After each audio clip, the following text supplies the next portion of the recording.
What's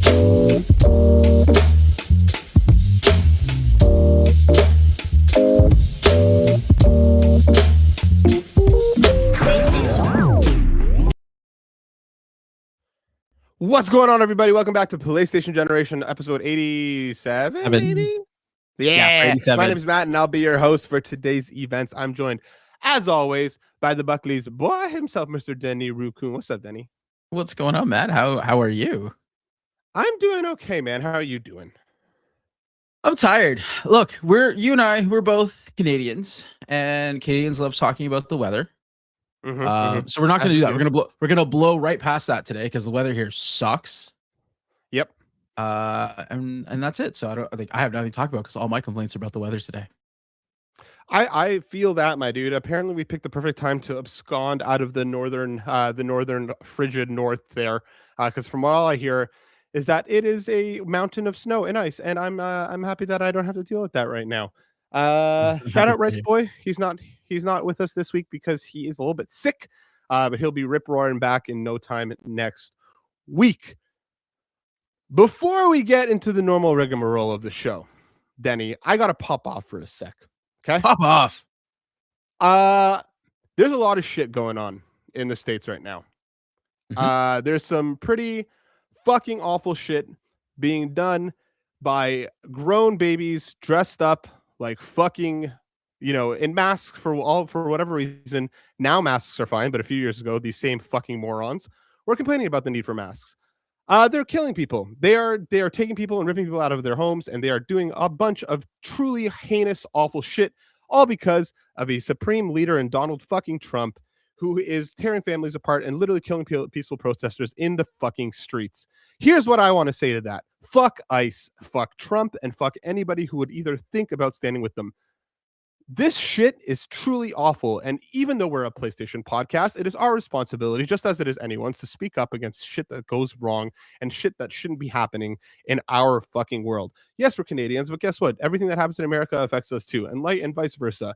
This kind of shit, if you are not speaking up, if you are a fucking creator, and I'm specifically looking at the fucking white creators, if you are not using whatever modicum of a platform that you fucking have to stand up and say something right now, you are part of the fucking problem. Okay, you have to. It is on us to speak up and to say shit and to be there for one another when shit goes wrong. We cannot fucking turn a blind eye and be like, oh yeah, shit's totally fucking fine. Fuck you, ICE, all of you mouth breathing, sewage fucking drinking man babies out there who have to use fucking guns on defenseless fucking people. Fuck all of you. Fuck Donald Trump. Fuck anybody that stands with them. And if there's some 1% of a chance, because I've been very vocal about all this shit for many years now, if there's anybody in the room here who decides to listen in and you support any of that, fucking leave. You are not wanted here. You will never be wanted here. To all the actual Americans, the actual patriots standing up in the face of all of this fucking shit, please stay safe, take care of one another, know that we are here, we are watching, and we are doing everything that we can to support from our end. Fuck ICE, fuck Donald Trump, and fuck all of you that stand with them. Back to your regularly scheduled programming, Denny. Thank you. Wow. Sorry, this shit's just been making me real fucking mad the last few days, and it's just every time I log on to any sort of social media, it's a fucking doom scrolling occasion. It's just, there's so many people out here who are trying to pretend like business is as normal when it absolutely fucking isn't.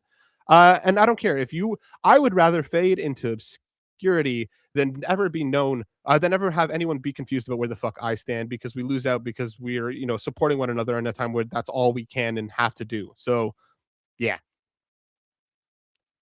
Anyways, sorry, I had to get that off my chest. We're a PlayStation podcast. Said. Everybody's like, why be political? Existence is fucking political, you morons. Get with the fucking programming. Denny, on this week's show, we're going to be talking about a whole bunch of news. We're going to be talking about a whole bunch of PlayStation stuff. We're going to be talking about some Marathon. We're going to be talking about some extended generations. We're going to be talking about some Fable and a whole lot more. So strap in and prepare ourselves. Before all that, Denny, my boy, what you been playing this past week?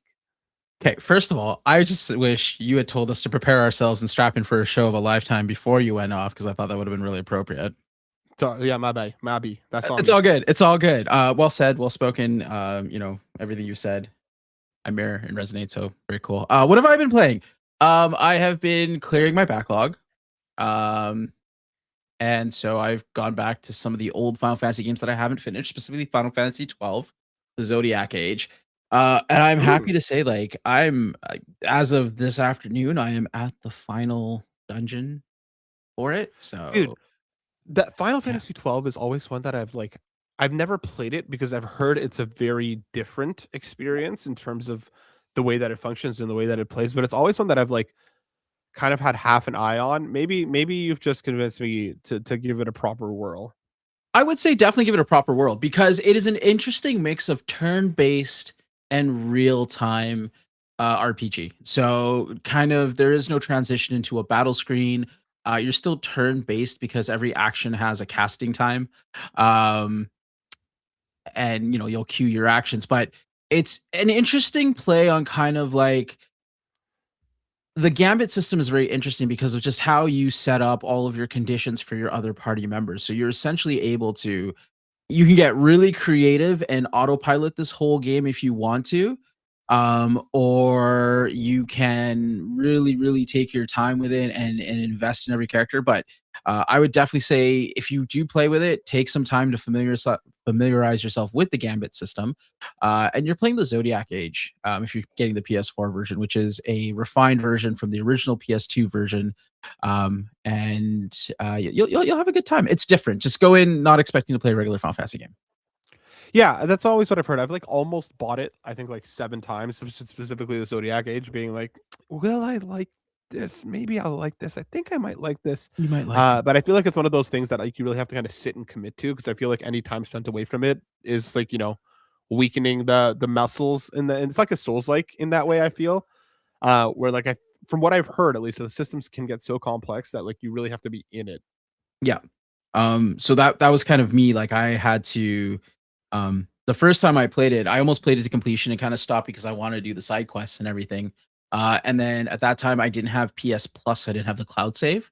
So I Mhm. rebought it when I got my PS5. And I just honestly have had a great time with it. But yeah, I stopped and I had to kind of retrack and re-understand what I was doing, what my progression path was with the license board and everything. So it took a little bit of kind of uh just refamiliarizing myself with the plan. But other than that, once I got back into it, I've been flying through it. Hell yeah, dude. Glad to hear it. As for myself, I actually had a couple reviews pop off over on But Why Though today, actually. I've been playing Animal Crossing on the Switch 2. I've been living in Switch 2 land for the last couple weeks just because Of it's course. easiest to play. I've been hopping in and out on my portal as well, but predominantly playing the Switch 2. I've been playing Animal Crossing. The Switch 2 version is great. The resolution bump is noticeable. The load times are a lot better. The 3.0 update kind of launching alongside it is just genuinely fantastic. Being able to craft from storage is such a game changer that I cannot believe it took them 6 years to implement this. Um, and the new hotel stuff is fun. Like it's overall, if you haven't played Animal Crossing before, this is a fantastic way to jump in. If you have, I restarted my island, hopping into the Switch 2 version because obviously Nintendo's online multiplayer is ridiculous. The one aspect that I will say is terrible is the online multiplayer. They've jumped from 8 to 12 players, but every single time somebody comes to your island, there's like a 30-second to minute long loading screen, so it Mhm. quite literally can take 10 to 15 minutes to get all 12 people together in the same place, assuming that the server doesn't crash halfway through, making you redo all of that all over again. So truly archaic. RuneScape had it better figured out 20 years ago than Nintendo apparently has it figured out now. But otherwise, a great game. And similarly, I've been playing the Final Fantasy VII remake Intergrade port for the Switch 2. It's I great. Denny, I am genuinely blown away by how good Yeah, this game it's a is. hell of a port. I remember playing the demo and was blown away Like, by it. just stupidly gorgeous. Like, Mhm. even playing on handheld, it looks incredible. It's 30 frames per second, which obviously, it's a concession that I feel like you have to make to be able to have that on the go. You know what I Mhm. mean? But But like, that's a I small genuinely can't believe sacrifice, I feel. that's what I'm saying. Like if you want the 60 frames, you can play it on PC, you can play it on PlayStation, you can play it on Xbox. But if you want this thing on the go, genuinely looks incredible. Outside of like, don't look too closely to NPC faces when you're moving around because they get kind of this like Slenderman fuzz all over them, where sometimes their faces just kind of disappear. Yeah. But again, it's in motion. It is what it is. It genuinely looks and plays fantastic. Yeah. I heavily recommend. Both of my reviews are on But Why Though, so go check them out in full there. Uh I've heard the download size for that because it's a key card, right? It's If you're big, buying it, boy. I heard it's like 90 gigs. It's a big boy. So It's a big boy. I had to make sure you get that SD card. so here's what I'll say. I don't have an SD card, and I had to delete a few things, but these are things that I hadn't played in months anyway. Mhm. Unless you're playing like 5 or 6 games at the same time, I do think it's still manageable without it. Okay, so maybe Denny needs an SD card, but for He myself, already who has one. usually sticks to kind of 1 or 2 things at a time before I kind Yeah. of move on, Mhm. it is a big boy. I will tell you that much. It is a large file size, but again, for how good it looks, uh, it looks great. And yeah, we got to shout out Rice in the chat for finally finishing Ghost of Yote. We'll get his full thoughts on that next week. But I know he really enjoyed it. Playing through some Cyberpunk, and he also started Final Fantasy 16. Rice, Mm. Danny, it sounds like Rice is playing a bunch of small games. Yeah. Is what I'm hearing. Yeah. Well, Just easily digestible oh yeah. games to play Little, concurrently. little snack games, little snacking Little, games. yeah, little Bryce, snacky I games. can't wait to hear what you think about Final Fantasy 16. Same. I think he's I'm gonna excited like to it. hear that. I think you will I too. think he's gonna like it. It's up his alley. It's hype. Yeah, listen, if something is hype enough, Rice buys in, you know? And Does he this likes mean that we good old should alienware. get in get hype enough for things that are horrible so he buys them too? Like, I don't know. I could totally see us doing that. Okay, perfect. We'll talk about that later. Speaking of which, let's talk about some Black Ops 7. No, Danny, hit us with that first batch. Hit us with that first batch of news. Absolutely. We're starting off with some Marathon news. We finally have a release date. So, Marathon releases March 5th. And as well, we have a new limited edition DualSense controller revealed. So, this is the first time I think we actually got a release date, a hard release date. So, we'll be able to find out everything about Marathon and get our hands on it and start playing it March 5th. And of course, like we said, there is a new limited edition DualSense controller. Matt, I'm gonna ask you about everything about this game, how you feel, what are your thoughts. Is March 5th too soon? Because I think we've talked about this already, but do you feel like that's gonna be enough time for them to polish this? I don't know. I am cautiously side-eyeing Marathon with more interest than I have before.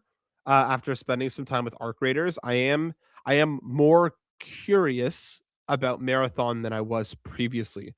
What I will say is that like it is a busy time. With Resident Evil the week before. For Mhm. us Pocopia weirdos, that's on the same day. Crimson Desert is around the corner after that.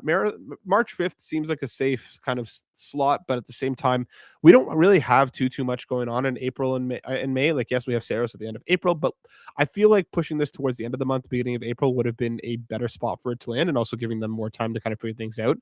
Mhm. Um, the DualSense it's fine. Like it fits the same vibe as all of the other PlayStation Special Edition DualSenses. It looks like a bunch of decals slapped on the controller. It is what it is. Do you What I want to know is that I didn't have a chance to read through the whole thing. Was there any news of any open betas announced for this, Denny? Do we not know that if this is I'm gonna aware of, Here's but because here's my thing. I think this is going to need one. I okay. think that if you're going to be charging, what is it, like $50 for this, Mhm. which I think is fine, is what it is. I do think you're going to have to give people an opportunity to hop in and try this for themselves. Um, Especially given the kind of hubbub of news and negative perception that I think that this built around this game over the last, 6 to 8 months, with the plagiarism, with people going hands-on and not really liking it. Granted, since then, buzz has been more positive with some of the alphas and stuff going on, but I really do think that this game desperately needs an open beta. Um, Whether it's the week before or the days leading up to launch, I think it would really benefit Bungie if they're genuinely confident about what they've put together here. I think you need to get people in, let them try it out Yeah. before this thing launches to the general public, because otherwise it's really going to have to be an incredibly strong game with really, really positive word of mouth um, to get the ball rolling on this. I think Arc Raiders has been out long enough now that people may be getting tired of it. People may be falling off of it. People might be looking for a new extraction type shooter. I Yeah. think that I think March 5th makes sense. I think it would have made more sense a little bit later on, but I don't know, dude. I am more optimistic than I was previously, but I'm still not sure that this is going to land on 2 feet. Where are you at on this? I don't care. I'm not an extraction shooter type guy. So for me, like, if it does well, it does well. I hope so, because Bungie does have kind of. I just don't want to see anything happen to Bungie, I guess you can say. Given Yep. that they've made some games that I've actually enjoyed. Like, I obviously played the first Destiny quite a lot. I've dabbled into the second Destiny a little bit. And of course, Halo was Halo when I was in high school. So I grew up playing a few Bungie games. I'd like to see Bungie continue. So I do want to see some success. Just kind of going back to your topic here, I don't see anything concrete about an open beta, but there is speculation that it'll be mid February, and just wishlist the game and preload the game if you can. But that sounds like something you have to purchase. So it seems like there's speculation right now. So apparently there will be an open beta. I'm on the Yeah. Marathon subreddit right now, and Oh, it does perfect. seem to be that they have communicated in some way, shape, or form that there will be an open beta, like an open play test, the week before launch, which I think is Yep. good.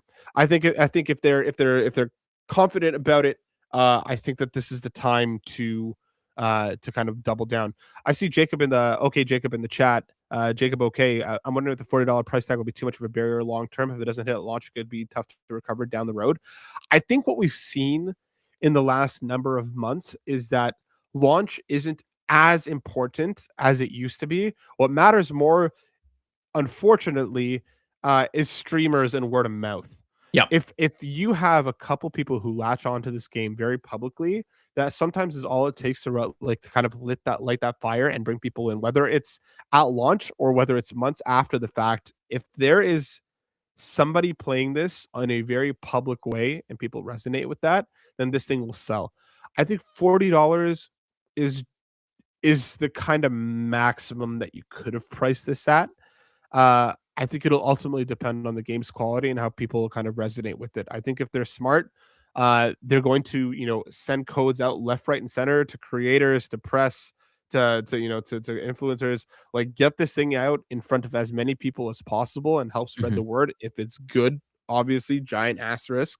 Um, but yeah, I think the likes of Helldivers, I think Arc Raiders, I think these have proven that that price point can work for a Mhm. multiplayer only shooter if it is good.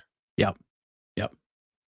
No, And absolutely. also, shout out Jacob OK. My boy, we were in the BTS ticket trenches together a few days ago. We both got tickets. I'm seeing them in Toronto. I was up at 3 a.m. for that shit. Tickets were literally disappearing out of as I was trying to grab them. They sold out in 10 minutes, but I managed to snag a pair of tickets for me and my wife. I'm amped. I know Jacob OK is amped as well. Shout out for my fellow BTS bro. Yeah, we Yeah, did. we did. Love it. Oh man, great, cool. Well, we move on to the next article then. Let's roll.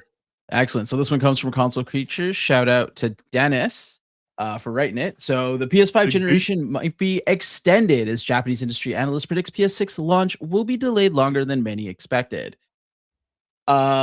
Just a quick highlight from the article. I won't read the whole thing, but Sony's gaming division continues strong third quarter. Sony's third quarter results are expected to beat market expectations, driven by sales of both in-house and third-party games. PlayStation lifecycle extended. Sony expects the PS5's lifecycle to be extended, and the PS6's release is likely to be delayed longer than many expected. This comes from a Japanese Sandstone Insides report. Now, if that's the case, Sony will not be releasing the PS6 until maybe 2029 or 2030. Yeesh. Which, if that is true, this would be the longest mainline PlayStation generation. PS5 would be the longest generation out there. So that would be pretty crazy because it's been a long time. I think the PlayStation 6 was supposed to come out 2027 originally, or was I think expected to come out in 2027. yeah, kind of rumors and scuttlebutt was 2027, like Yeah, late 2027, early 2028. Um, I want to ask you, Denny, because you're the kind of the more tech focused person out of the two of us. yeah, I mean, this has to be almost a byproduct of the kind of AI, race and a lot of the components and stuff shooting up absolutely. Yeah, into astronomical prices. Yep. No, and that's exactly it. Even the article, it states that the reason behind the decision most likely has to do with the rising cost of components to produce the sixth iteration of the PlayStation console, as RAM has seen a huge increase in recent months, as companies have shifted their focus to put resources into RAM for AI rather than the consumer sector. So yeah, this is exactly it. This is still another AI byproduct. And it's the same reason why we've seen prices go up on current consoles as well, because it is getting harder and harder to manufacture them as parts are becoming more scarce. Let me ask you this. And again, apologies if this is a stupid question. But we've talked a lot about the kind of rumors of this handheld PS6, whether it would launch day and date, whether it would launch before or after, or whatever else. Would it be a possible avenue for them to take if they wanted to kind of get, some sort of units moving in late 2027, early 2028? Could you know, would RAM or whatever components that kind of I'm assuming that there was some that kind of, work across both. But are there avenues that they could take to produce a handheld that may not be as costly, or are there different components that would be able to is there as much RAM in a handheld versus a console? You know what I mean? Like Well, could a handheld be a stopgap in it between? could and it couldn't, and it depends on Sony's plan here. If they were to do something, for example, most memory on a console is shared memory. So there's a certain amount that's dedicated for system resources, and a certain amount that's dedicated for graphic fidelity. Because if I'm not mistaken, most consoles don't have they have like an APU. Essentially, they have the kind of like a chip that does both the compute process and the graphic process versus like a PC, like a gaming PC, which has a separate graphics card that has built-in RAM on the graphics card, and then there's separate Mhm, RAM that's on the PC, right? So, mhm. um, most of the consoles we have right now share the RAM across the CPU and the GPU.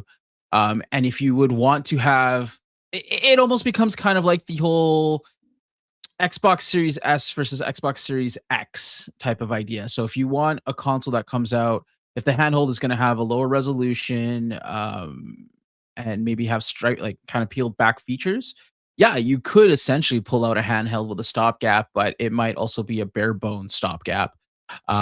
Or if you're trying to be kind of almost similar and you want that whole full PS6 experience on the road, you're gonna have to have certain components that are gonna be the exact same. And if memory would be one of those, and that could cause a problem. Do you think that this is a potential, because obviously we don't I mean, PlayStation has by no way, shape, or form confirmed the handheld in any capacity, nor its Yeah. specs.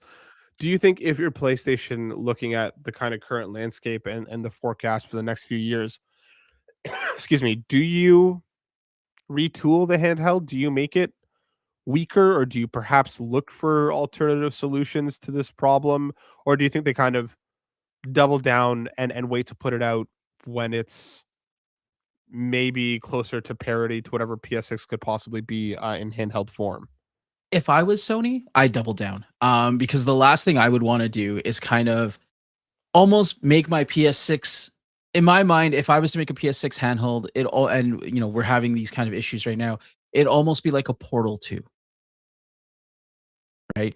A Portal 2 because or a Portal because it streams, it doesn't need a lot of RAM, it doesn't need a lot of resources. It's basically just, receiving information from somewhere else, a central spot.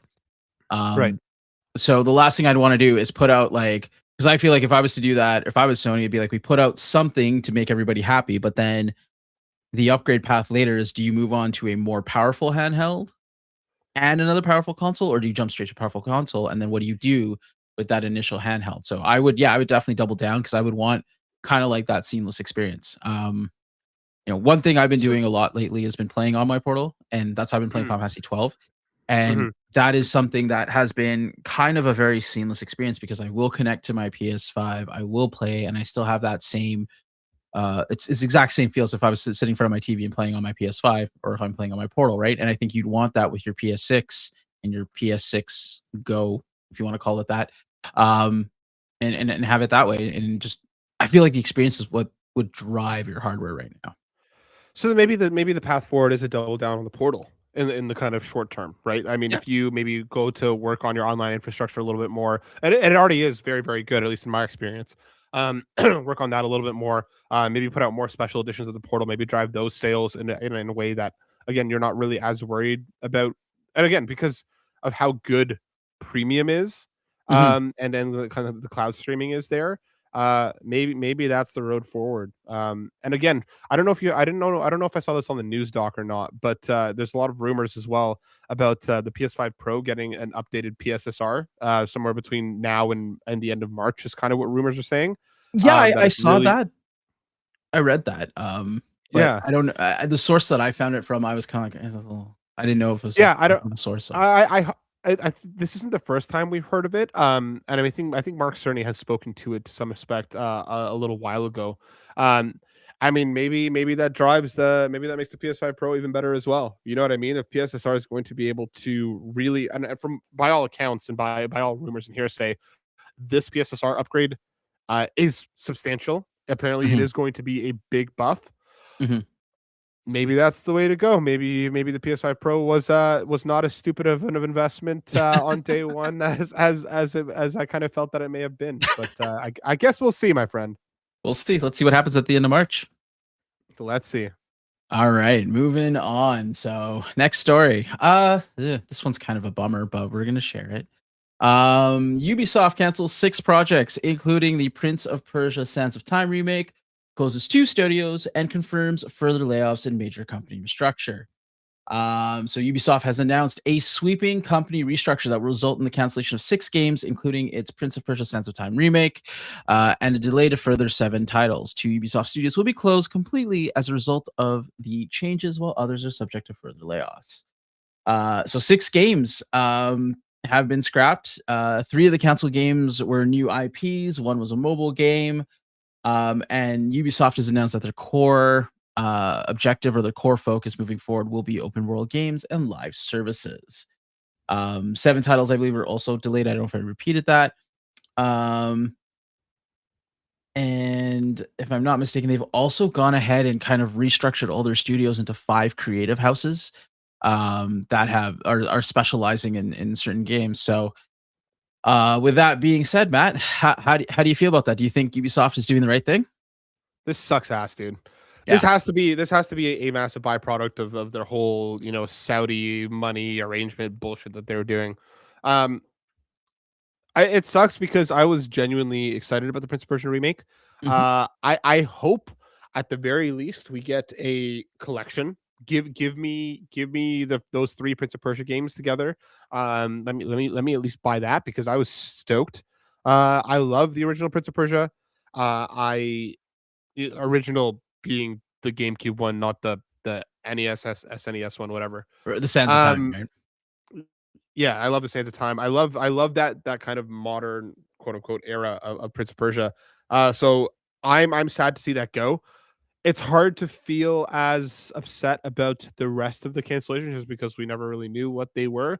But Yep. I mean, Ubisoft is clearly telling us plain as day what the path forward is. They want Mhm. more open world. They want more live service, which I think is an interesting take, considering I don't think we've had a really celebrated Ubisoft open world in quite some time.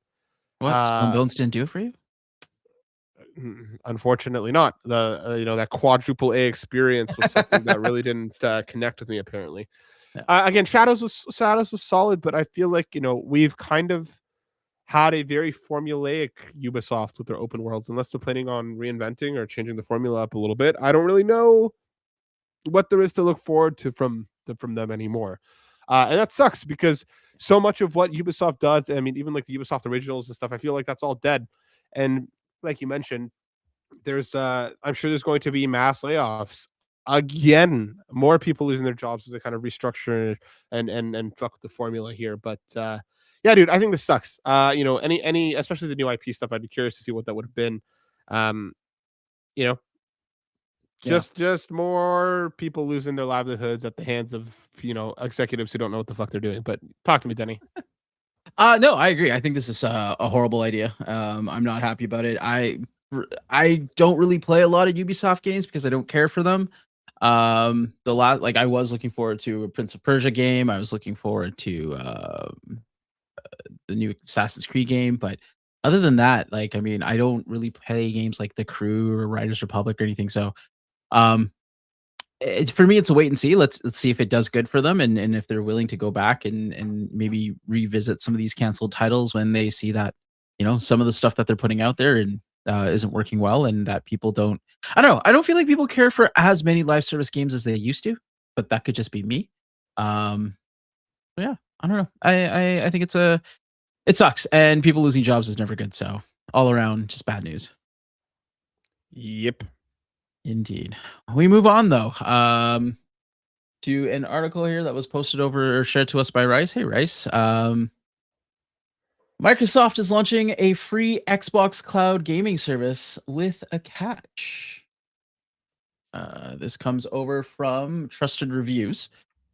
Microsoft is moving closer to launching a free ad-supported tier of Xbox Cloud Gaming with recent app updates pointing to limits on playtime and mandatory advertising before sessions begin. The company has already tested the service internally and is preparing a wider trial, following new references spotted in the Xbox app ahead of a rollout to Xbox insiders. Those limits align with earlier internal testing, which reportedly capped individual sessions at 1 hour and restricted total free usage to several hours per month. Okay. I know how I feel about this. But Matt, what are your thoughts about it? I think it's stupid. I think it's stupid. I hate like I get it. It's free, fantastic, and you have to make your money somewhere. And that advertising, fine, I get it. As for limitations on playtime, to me, that seems kind of scummy, and it makes me think of Nvidia. I don't know if you know this or if we brought this up, but Nvidia has their GeForce Now subscription service, which is the same thing. But on their highest paid tier, you can only play a certain number of hours now because, again, they're dedicating resources for their cloud computing to AI. So now, even though you're paying a fee and you're paying to play the games, you obviously don't own them, and now you're restricted to how long you can play them. And this is just kind of another thing that I feel is kind of killing gaming as we understand it as a whole. With putting ads and just restricting to how many games you can play at a time. Yeah, I'm with you, dude. I think this is going to be a fundamentally worse service. That will probably sour people's taste on Game Pass more than bring people Mhm. in my opinion. Because like I have a lot of logistical questions. Let's say you're in the middle of a boss fight, and you hit your hour mark. That's it. Does it just turn off? If you start to play again tomorrow, do you have to start from the beginning of that boss fight? What games are going to be available? Is this only going to work for games that you own, or is this going to be an Uh, incredibly more limited service that is only yeah. going to work for a handful of games that are going to be on this Game Pass core? I think that while I see the intent behind it, I don't think this is going to be bringing anyone in a way that they think maybe that it will. Mhm. Netflix has games and they pulled out of you saw Luna doing it. You saw all of these companies enter this kind of streaming market without a proper plan. I don't think them going quote unquote free to play with a core Xbox Game Pass experience is Yep. going to move the needle at all. Yeah. And you actually kind of the question you asked is answered in the article. Sorry, Microsoft does plan to allow free users to stream select own titles, participate in eligible free play days events, and access a limited catalog of Xbox retro classics under the ad-supported model. Yeah, that's what I mean. Like, who's this for? I don't know. If you're an Xbox Game Pass diehard, I assume that you're paying for your subscription. I don't see you being on this. If you're a PlayStation player, I don't see you going out of your way to download Xbox somewhere else. Now, I do think the giant asterisk here is kind of like what Court and Rice had mentioned previously. If this were to come to Nintendo, if this were to come to PlayStation, and this is kind of their way to advertise their services elsewhere, Mhm. okay, maybe I can start to see a use case there. But otherwise, like I just don't see what the benefit of this is. I don't either. So I guess we'll have to wait and see and see how it pans out. I guess. I guess. Yes. Speaking about Game Pass, another article that was dropped by Rice here for us, also to do with the Game Pass, is that it's getting more games in January and February, including Death Stranding. So a couple of the games this is from GameStop, GameSpot. Jeez, I can't talk today. Microsoft has revealed the new next wave of titles coming to Game Pass for the library the rest of this month and rolling into February. Death Stranding Director's Cut kicks things off, becoming available in the subscription service as of January 21st. That's not the only critically acclaimed game arriving in the next 24 hours either, with Ninja Gaiden Ragebound also landing at the same time. These two titles join 8 other games on the way over the next 2 weeks. Other additions include the Talos Principle 2, Warhammer 40,000 Space Marine 2, and as well as a couple of games. The one that catches my eye, obviously, is Final Fantasy 2, the worst Final Fantasy in the series. We can talk about that later, though. There's also 7 games leaving the service, such as Lonely Mountain Snow Riders and Citizen Sleeper 2 Star Ward Vector. Sorry. I no longer subscribe to Game Pass, so for me, I don't care. It's a nothing burger for me of an article, but good to know. Matt, do you have Game Pass? I still have it because I got a year gifted to me. I want to say like last like April or May. So I still have that year, but once that year is up, like I'm done. I'm not supporting their garbage anymore either. Mhm. I think it's cool that Death Stranding is there, but again, I'm with you. Kind of otherwise, it's kind of a bit of a nothing burger.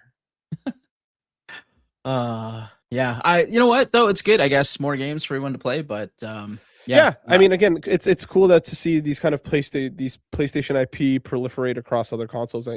Any opportunity to let people play where they want to, I think is a good one. So I think it's cool in that respect. But yeah. Perfect. Cool. We'll keep on the Xbox train though, for the next couple of articles Choo-choo. here right now, because we did get some pretty interesting news. The first one that will come talk about actually comes from the PlayStation blog here. Fable is launching on the PS5 in autumn of 2026. Xbox had their, I believe it was called their Developer Direct earlier this week. Announced a couple of games. One of them was Fable, and also announced that it is going to come out on the PS5. I'm excited for this because I did enjoy Fable. That's one of the few Xbox games I actually played and finished, like the first 3. So I'm ready for it. How about you, Matt? Dude, Fable is a series that like I know has a lot of love. I don't think I've ever really played any of them, but it Really? was cool seeing, you know, it was cool and kind of mind melting to see a PlayStation logo in front of a Fable trailer. Yeah. I think that this looks great. I think a lot of what they're showing here is interesting and kind of feels like what I know Fable to be. Mhm. I actually might kind of go back and replay the originals just to kind of get a little bit of a handling on them. One of my good friends adores the series and is very excited for this. Very curious to see what Playground Games has in the hopper here. Obviously, a studio that's been incredibly successful with the Forza Horizon games. This is their kind of first foray into anything outside of that, Mhm. at least recent foray. So I'm very very curious to see how this shakes out. I think it looked great. I think a lot of what they were talking about, with like 1,000 NPCs, being able to like become like a slumlord dude if you want to, and buy all the property and raise prices. You can marry like almost anyone. There's a lot of cool stuff that I think is going on here. Mhm. Um, that I hope they don't go the way of the original Fable games with Molyneux, talking them up and making promises that he couldn't keep. So I'm curious to see how this lands. I'm curious to see more. I Yeah. thought I did think it showed well though. I think it does look cool. Yeah, no, absolutely. Again, I'm excited for it. It looked great.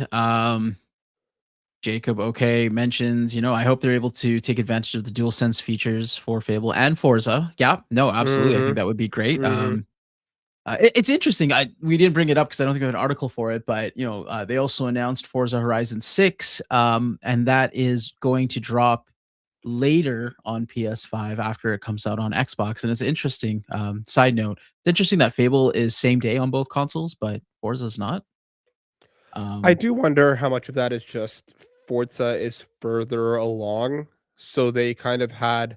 I mean, I feel like it was probably further along in development than Fable was at a time where they were able to maybe start co-developing the PS5 port on with Fable than they were with Forza. right. Um, so I'm curious to see how that shakes out because Forza does look great as well. Yeah. It's being set in Japan this time, I think is a cool change up of the Yeah. formula. But yeah, I echo Jacob's sentiments here because the dual sense on both of these would go crazy. Amazing. Yeah. 2 games I will be definitely excited to try out. Fable for sure. Forza on my way for it to come on sale, but yeah. Would you cop either of these day one? Probably Fable. Forza again. I'm not the biggest racing person. I've played the last couple Forza Horizons for a little while and enjoyed both.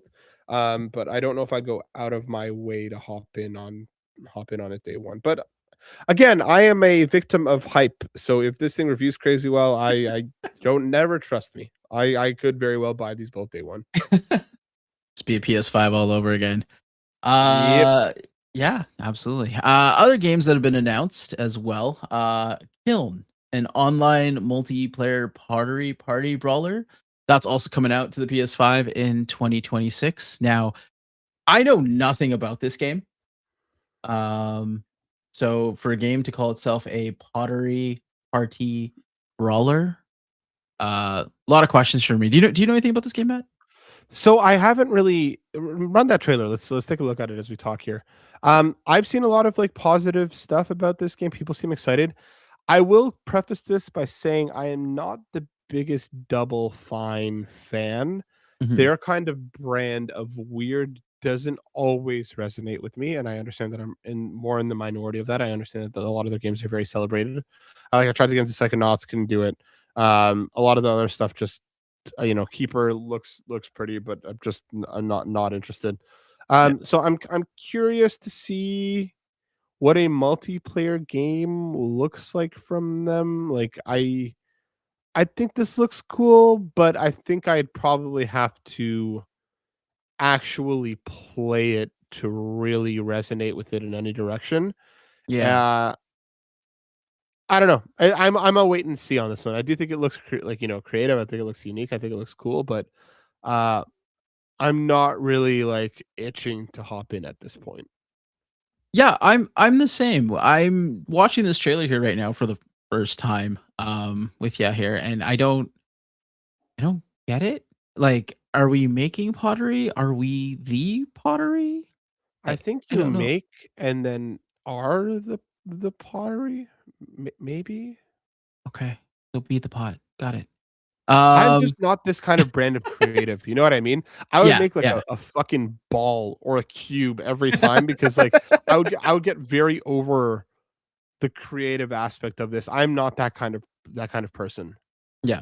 Yeah, exactly. Like Jacob, this looks like a good 6-month party game to have in rotation with friends. Exactly. Like maybe I'd hop in with some friends when they come over, but like I don't really see myself like hitting up my friends and be like, "Yo, you want to play some Kiln tonight?" You know? Saddle up, buckle up. It's kill night. Yeah, absolutely. Um I'm sure it'll be do fine. People will love it. And again, same thing. Maybe if it's hype or if it's free on PlayStation Plus, maybe we should give it a go. This does seem like a good plus game. I do Yeah, echo that sentiment. yeah, excellent. And then our final article of the night, also dropped in by Rice. Thank you, Rice. Appreciate you. Lego Batman: Legacy of the Dark Knight once again ditches online co-op. This is a GameSpot article. Um, Sequel to 2014's Lego Batman 3 won't feature online cooperative play in a move that mirrors another Lego game developer TT Games made in 2022. As spotted by Prima Games, publisher Warner Brothers Games posted an FAQ on its official support page. I totally butchered that sentence. The publisher explained a bunch of stuff from the content the game will have to whether the characters will be customizable. Deep within the FAQ was a question about whether the forthcoming Lego Batman will include online co op, to which Warner Brothers game answered with a resounding no in so many words. Fans of all generations will be able to enjoy the game solo or team up with a friend or family member through two-player local couch cooperative gameplay only. The FAQ reads, online co-op will not be available. So, as someone who's played a couple of the Lego Batman games, this doesn't bother me because I've never played one online, and it's always been a couch co-op game for me. Have you played any of the Lego games online with someone? Never.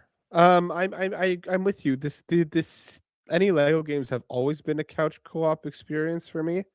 I've never once played any of them online, and I would imagine that a lot of people who do play these games are playing these with perhaps a younger generation with their kids or like with family or whatever.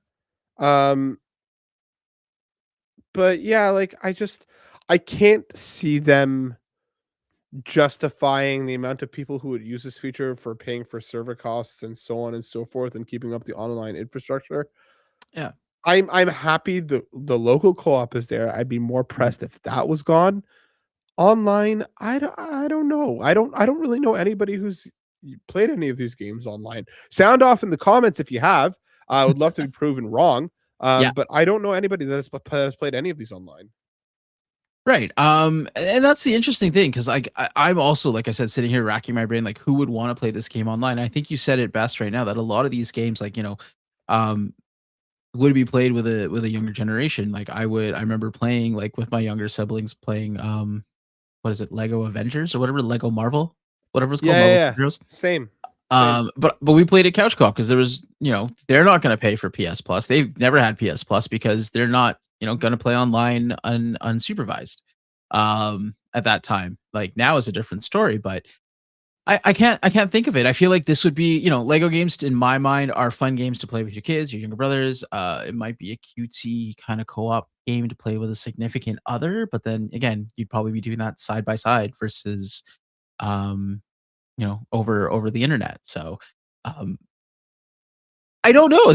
Like you said, I'd like to see how many people are actually like how much of this would be a detractor for someone to maybe not have them pick up the game because they can't play online. I honestly can't think of someone being like, I won't pick it up. Yeah, I'm with you, dude. Interesting. Well, let's see. I'm sure sales will tell, and if it is that big of a deal, we'll hear about it, and we'll follow up when that happens, if that happens.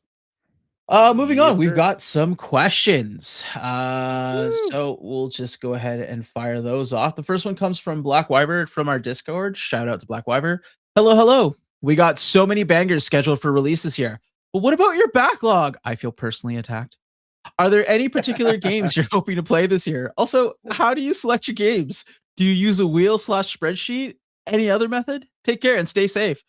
I know how I take care of my backlog, but what about you, Matt?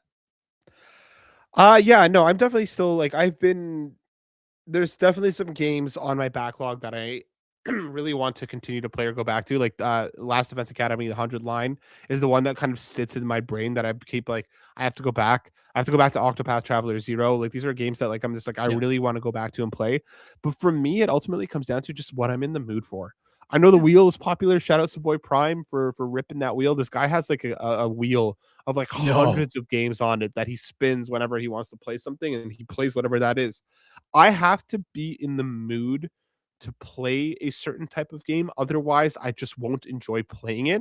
Yeah. Uh, so for me, when I do have like a window of like, oh, I have nothing to play right now, I'll hop in, I'll kind of see what's in my Steam library, I'll see what's on PlayStation Plus, I'll see what's on my Switch, and then I'll be like, you know what, I am in the mood for this right now, um, because I just go based off vibes, man. I just roll with it. What about you? Actually, yeah, I'm the same way. It's whatever the mood strikes, which is why I never finish anything.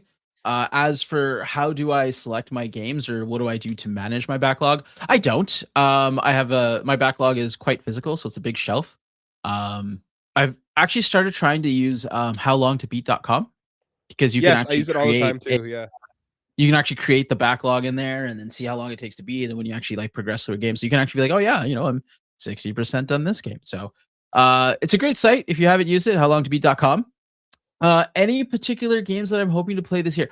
I would love to finish Rebirth finally because I did go back to remake this week because of the update. And just kind of cheesed a couple of bosses that were really annoying me in the end game, like the end game super bosses.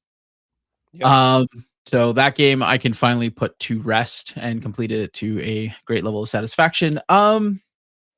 Yeah, I have so many RPGs that I bought over the holidays and maybe just leading up to the holidays. So I need to like I really want to go through the first 3 Dragon Quest games. I know Dragon Quest 7's coming out soon. Um, so there's tons of like my backlog is full of RPGs. I'm not finishing a game in a week, you know. Tales of Arise is still in that backlog, so don't judge me. Don't yell at me. Oh, It's dude, coming. 75% of that game is incredible. Oh, I bet. Please don't tell me the first 25 sucks. No, no, no, no. The entirety of what I would consider the first act, Yeah. elite. Okay. Second act falls off a cliff, but Mm, it is much shorter in comparison. interesting. Interesting. Who else we got? Captain Mike M from Bluesky. Shout out Captain Mike. Is Sony pulling the plug on PS3 streaming on the PS5, or is it just simply broken for the time being? Um, I think it's broken. For anyone who doesn't know, right now PS5, you go to stream a PS3 game when you have your PlayStation Plus. It's just not working. From what I can see is they haven't responded to anything yet. The workaround is to kind of add it to your library and then play it off of your home screen. You can't, or stream it off of your home screen. You can't just like go into the PlayStation Store, select the PS3 game, and click on stream and play it. I think it's broken. I don't think this is some sort of ploy to, remove that feature. What do you think? Here's my tinfoil hat Oh, theory here, Denny. all right, hit me. I can't imagine I can't imagine that they're pulling the plug on it because the the ask for the PS3 era stuff has always been the opposite. Like, let us download and play this shit natively. Mhm. Here's my tinfoil hat theory. Here is my thing. Is this them maybe screwing with something in the back end to allow these things to become downloadable and then be able to play Oh, natively? And maybe they broke something in efforts of preparing for something hopefully soon-ish. Um, regardless, this is something that they clearly need to fix because one of the biggest things about PS Plus, especially premium, is to be able to play these classic games. And the PS3 era has so many incredible stuff there to kind of dive back into. So I can't imagine they pull the plug. I feel like the backlash would be quite extensive if they tried to yeah, do that without any sort of warning. yeah. So I hope instead that this is them maybe accidentally shooting themselves in the foot, trying to possibly make it actually natively playable at some point in the future. But on the flip side, this could just them be fucking up something. So So hopefully someone just we pulled the cord from the wrong spot, and that's why we yeah, have this problem right now. somebody unplugged it and didn't plug it back in. I would have to imagine this is just a mistake. Yeah, absolutely. Next question is from Jazzafraz, from Blue Sky. Kind of already talked about it, but I'll repeat the question. How excited are you about all of the Xbox games coming to PS5? Which one are you most looking forward to playing? Yeah, Matt? I'm stoked. Again, like this is cool. More of this kind of cross proliferation is never a bad thing. Um, but yeah, I think Fable is the kind of is the one that kind of jumped out at me. I will say, I'm really curious about that Game Freak game. I'm forgetting the name of it. Oh yeah, yeah, yeah, Um, yeah. Uh, because so much of the kind of the running kind of conversation around Game Freak for the last number of years, given the quality of the Pokemon titles, has been like, Game Freak can't cook. And this new game is either going to be the the sevenest seven of all time, or it's mhm, going to be incredible. I don't think this is going to be a bad game, but there's no. something about it that strikes me as like, is this game going to be more mediocre than it is presenting? Yep. If it hits a Stellar Blade level of quality, because that in my mind is kind of it's sitting in that same kind of camp, Hmm. I'll be happy with it. But I am Yeah. I am morbidly curious to see if they can land this and pull this off. Yeah. What performance is going to look like, what optimization is going to look like. Um, because this is That'd be obviously a interesting. very big departure from their Pokemon games. And Yeah. if they manage to land the plane here, Denny, what it's Mhm. going to be is it's going to be a very loud and clear declaration saying the Pokemon games are not our fault. You know what I Yeah. mean? No, no, absolutely, absolutely. This is by the way, the game's called Beast of Reincarnation. Thank you. Um, and it's their first AAA game. Interesting. They consider this their first AAA title. Hmm. So yeah, I'm curious. I'm curious to see how that one lands. You know what? I'm excited for that too. But two games that Fable as well, but one game that we didn't talk about because they announced it earlier a couple weeks ago. But it's just around the corner is Avowed. Yes, yes, yes, That is a yes. game I would play on my PS5. I was going to play it, but then I think Expedition 33 and the Oblivion remastered kind of knocked it off of my radar. So to circle back to it will be nice. Yeah, and I've heard nothing but great things about it. So Perfect. And our final question here, Savoy Prime, PG3, what's good? So I want to ask, with some of the cast from the upcoming God of War series being revealed, if an Uncharted series was to be announced, who do you think would be the perfect cast for it? The Uncharted movie was cheeks, and let's pretend it didn't exist. Have a great show, fellas. Oh man, that's so hard now because for the longest time it was Nathan Fillion would have been the perfect Drake. Yeah. He's just too old now. There was That's that the guy one like from The Rookie, fan. right? Yeah, yeah, yeah. Oh, okay. Yeah, he released that, like, fan movie at one point in time. Basically, it was like a short, like, I think it was like an 8-minute thing of it was basically Uncharted, by Mhm. all intents and purposes, starring him, and he was fantastic. I'm not as well versed with the current era of actors and actresses to kind of really nail down who I would want in that s just give it to Timothy Chalamet. Why not? Give it to Timothy Chalamet. Um But, in all seriousness, man, I don't know who I'd want, It's as Drake. tough. I can't Do you have think. any Yeah. calls?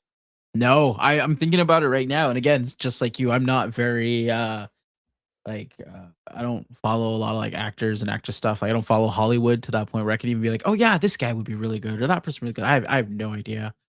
Um shit, yeah, that's a great question. I'm stumped. You know what? Okay, let Tom Holland keep being him. I don't care. Is I it Tom Holland? genuinely think that I think Tom Holland could pull it off. I don't think Tom Holland was the problem there. I think it was the script Yeah. and Mark Wahlberg. Yeah. No, no, absolutely. Let's see. Yeah. Who Let's say else? hold on, let's say fan cast Nathan Drake. Let's I see if like the it. internet That's has a thing. that's what I was looking to. Let's see if there's anybody. So this is coming from an article. Oh my gosh, this is from a decade ago. This is a little old by this point. Chris Evans would be dope, but No. he's too old. He's too Yeah. old. Actually, I found a Reddit Yeah. article that did the same thing 8 months ago, and it's also Chris Evans. Scott Eastwood, a lot of people are saying. I don't know who that is. Yeah, let's take a look. Let me Google who Scott Eastwood is. Uh, Scott Eastwood, this guy's like 40. You need like a late 20s, early 30s guy if you're gonna be building a new franchise yeah, around yeah. around this because that would I'd assume Speaking of that's kind franchise, of right? the yeah, I think that like I don't know, man. I can't. Glenn Powell, again, that guy's in everything now, but I think he's still a bit too old. I think you need, you know what? Bring in like a newer, fresh face, Find you a new know. face. That's a good idea. And by all means, keep Sydney Sweeney away from it. I do not want to see her as Elena. Why not? I don't. Uh, Why not, Denny? Why not? Why not? I think this is a perfect perfect segue to wrap up the show, don't you think, Matt? I do think so, folks. Thanks so much for hanging out with us this week, everybody. We appreciate all of you so very much, as always. Denny, my boy, if people want Yes. to see and hear more from you, where could they do so?